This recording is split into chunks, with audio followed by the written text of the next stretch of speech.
بسم الله الرحمن الرحيم. النهارده هنتكلم عن فيلم ذا دارك ويزن او الظلام الداخلي. بيبدأ الفيلم دكتور يجري تجارب على دواء جديد اعتقد انه يعزز امكانيات البشر ويمكنهم من الاتصال بالعالم الخارجي.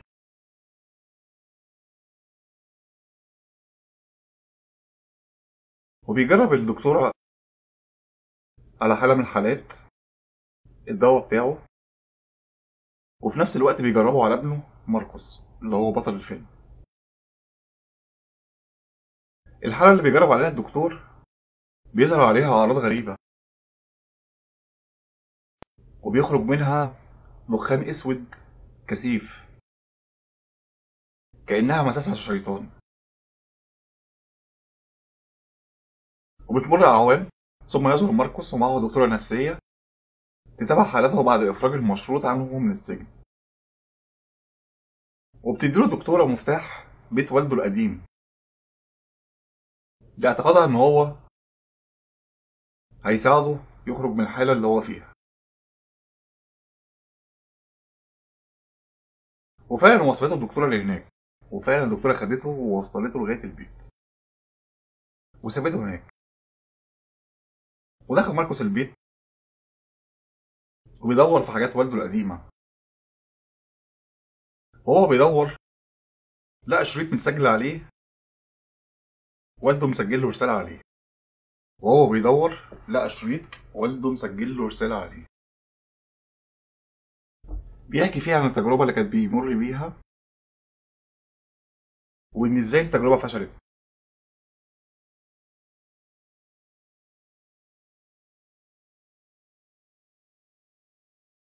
وبيلاقي ماركوس آخر زجاجة من الدواء سايبها والده كان مخبيها في البيت، وبيقرر إنه ياخد الدواء لاعتقاده إنه هيعرف الحقيقة لما ياخد الدواء.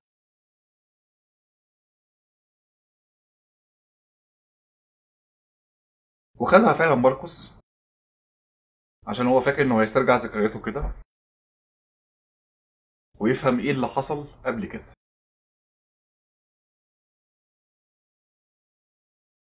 وبيحصل له حاجات غريبة قوي بعد ما خد الدواء. بيشوف حبيبته قصاده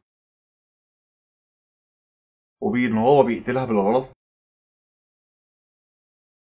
وبيتصل بالإسعاف بترد عليه الإسعاف وتقول له كمل قتلها. بيفهم إن هو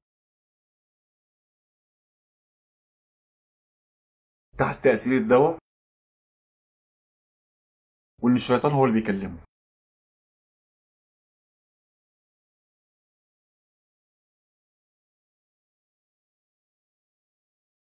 وأثناء ما بيسمع الشريط اللي سايبه والده بيفهم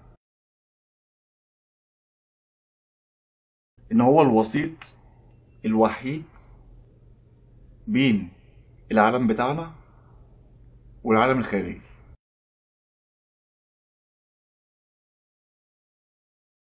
وبيفوق ماركوس بيلاقي إن اللي ماتت الدكتورة مش حبيبته.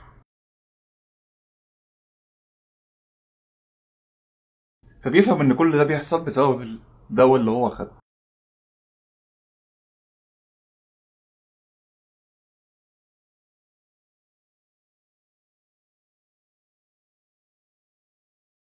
وبعد ده كله بيفهم بعد ما فهم إن هو الوسيلة الوحيدة للاتصال بالعالم الخارجي من خلاله بيقرر الانتحار. وفعلا بيذبح نفسه بالسكينة لغلق البوابة المتصلة بالعالم الخارجي من خلاله، باعتقاده ان هو كده بيقتل الشيطان وبيغلق البوابة الشيطانية. وبيخلص الفيلم على كده. وبيظهر ماركوس في نهاية الفيلم ان كل دوت كان هو كان بيحلم وان هو مش حقيقي.